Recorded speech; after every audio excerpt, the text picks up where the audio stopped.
अलविदा रतन नवल टाटा।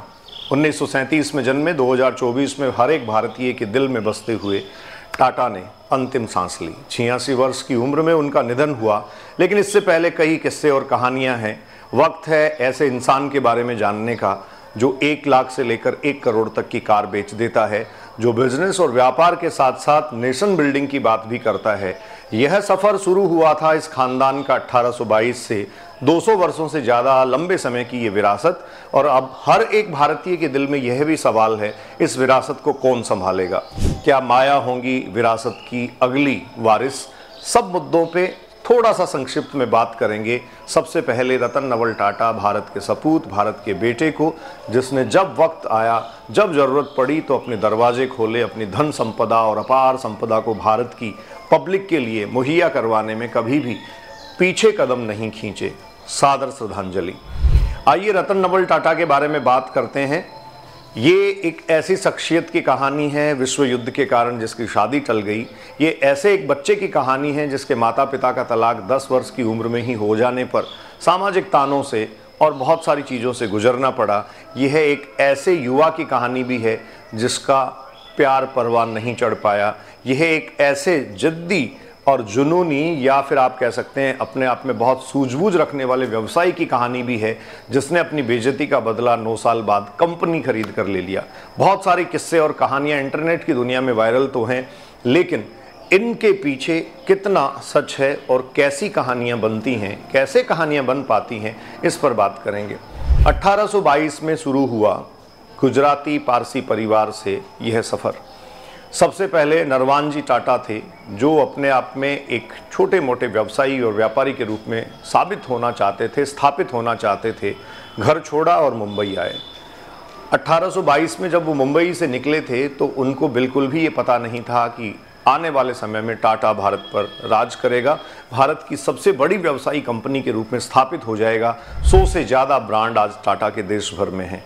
आप कहीं पर भी विचार कीजिए, अगर आप गाड़ी में चलते हैं तो टाटा कार्स, टाटा मोटर्स, आप हवा में उड़ते हैं मतलब प्लेन में जाते हैं तो भी आपको विस्तारा और एयर इंडिया जैसे नाम सुनने को मिलेंगे। अगर आप कपड़े पहनते हैं तो वेस्ट साइड आपको जानने को मिलेगा। ज्वेलरी और गहनों के लिए आपको पता है तनिष्क एक ब्रांड है। नमक खाते हैं तो टाटा सॉल्ट मिलेगा। स्टील खरीदते हैं तो Tata steel, Tata hydro power, energy, 100 से ज़्यादा कंपनियां। किसने बनाई ये सब कंपनियां? क्या नरवानजी टाटा ऐसा कर पाए थे? नहीं, उनके बाद पीढ़ी दर पीढ़ी ये काम शुरू हुआ। नसरवानजी टाटा के बाद अब एंट्री हुई एक और युवा की, जो उनकी अगली पीढ़ी के युवा थे, और ये थे जमशेदजी टाटा। जमशेदजी टाटा बहुत मशहूर हुए, अपनी सूझबूझ और अपनी व्यावसायिक गतिविधियों के लिए भारत में जाने गए। जमशेदजी टाटा के बारे में एक किस्सा है कि जब उनके फैक्ट्री के मजदूर आलसी प्रवृत्ति दिखाया करते थे, काम करने के लिए मना करते थे, तो उन्होंने इस काम की प्रक्रिया को ठीक करने के लिए मजदूरों को डांटने डपटने और उनको नौकरी से हटाने के बजाय एक नया तरीका ढूंढा, और वो था उनके लिए उन्होंने प्रोविडेंट पेंशन फंड की घोषणा की, फैमिली टाइम स्पेंड करने के लिए डे निर्धारित किया, और इस प्रकार से कुछ स्पोर्ट्स और कल्चरल एक्टिविटीज़ भी शुरू की। आप सोचेंगे आज के ज़माने में ये बहुत आम बात है, लेकिन मैं बात कर रहा हूँ ये उस दौर की जब भारत गुलामी की जंजीरों में जकड़ा हुआ था, और ये 1830 से 40 के आसपास का, 50 के आसपास का दौर हुआ करता था। इसके ठीक बाद अगला नाम आया दोराबजी टाटा, जिन्होंने इस काम को थोड़ा आगे बढ़ाया, लेकिन फिर एक बड़ा नाम आया JRD टाटा, जो दोराबजी टाटा के ही कज़न ब्रदर थे, सौतेले भाई थे। इस फैमिली में यूं तो आपको बहुत सारे इधर उधर के रिलेशनशिप्स पता लगेंगे, लेकिन आपको ये जरूर पता लगेगा कि कोई भी एक फैमिली ट्री में एक हायरार्की कंप्लीट नहीं होती है।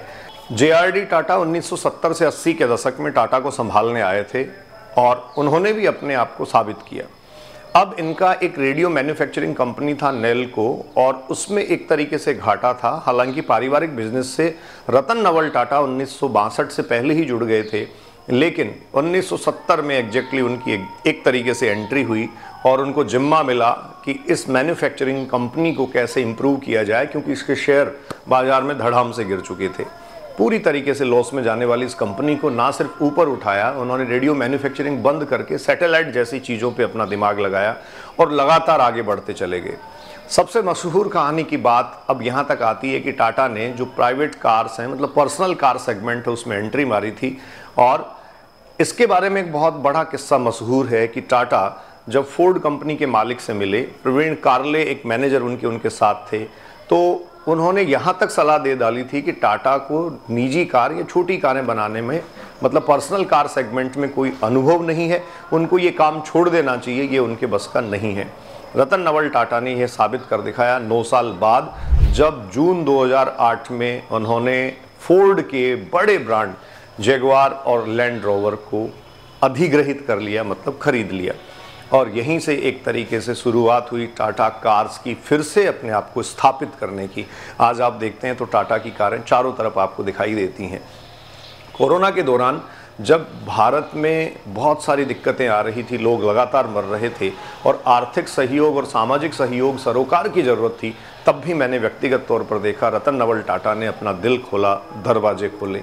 रतन नवल टाटा की एक और कहानी मशहूर है और वह है उनकी प्रेम कहानी। जी हाँ, कॉर्नेल विश्वविद्यालय में पढ़ते समय 2 साल के डिप्लोमा डिग्री के लिए जब वो गए थे तो उन्हें प्यार हुआ, लेकिन वो अपनी दादी की तबीयत खराब होने के कारण वापस भारत लौटे और उस समय भारत चीन युद्ध शुरू हो गया था। ये 1962 के आसपास की बात है और उस कारण से उनकी जो मंगेतर या प्रेमिका कह दीजिए, वापस भारत नहीं पहुंच पाई, मतलब भारत नहीं आ पाई और फिर उन्होंने किसी और से शादी कर ली।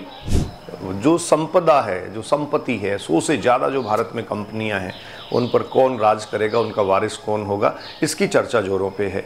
माया सबसे पहला नाम इसमें आता है और नावल उनके छोटे भाई हैं, शायद उन दोनों में बंटवारा हो, लेकिन रतन नवल टाटा के सौतेले भाई की बेटी है माया, जो टाटा के साथ बिजनेस में अभी कई पदों पर कार्यरत हैं। टाटा के बारे में एक और बात कही जाती है, जब उन्होंने देखा, सामाजिक सरोकार की बात करें तो, कि कहीं जाते वक्त स्कूटर पर 4 लोग भीगते हुए जा रहे हैं, एक छोटे परिवार को छोटी कार की ज़रूरत है, तो लखटकिया नैनो निकाल दी।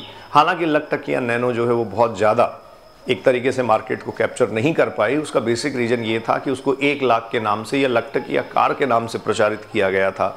यदि उसकी कीमत ना बताकर सिर्फ कार बताया जाता तो वो बहुत ज़्यादा मार्केट सेगमेंट को कैप्चर कर सकती थी। रतन नवल टाटा के बारे में जितनी बातें की जाए उतनी कम है, लेकिन अगर आने वाले समय में इस इंसान के बारे में लोग पढ़ेंगे, सुनेंगे, तो निश्चित तौर पर एक महामानव की सी कहानी ये लगेगी। हमने लंबे समय से उनके किस्से सुने, उनके तजुर्बे सुने, कई सारे इंटरव्यूज़ में कई ऐसी बेबाक बातें सुनी जो जीवन में आपको धैर्य सिखाती हैं, आपको डेडिकेशन सिखाती हैं, आपको कमिटमेंट सिखाती हैं। इस वीडियो के माध्यम से मैं MM बलडोदिया और अभिव्यक्ति के माध्यम से हम सब रतन नवल टाटा को सादर श्रद्धांजलि अर्पित करते हैं। ईश्वर उनको अपने श्री चरणों में जगह दे और भारत में ऐसे ही सपूत पैदा करते रहें जो ये कहना जानते हैं और ये करना भी जानते हैं कि व्यापार सिर्फ मुनाफे के लिए नहीं किया जाता, व्यापार नेशन बिल्डिंग के लिए भी किया जाता है। बहुत बहुत धन्यवाद। नमस्कार।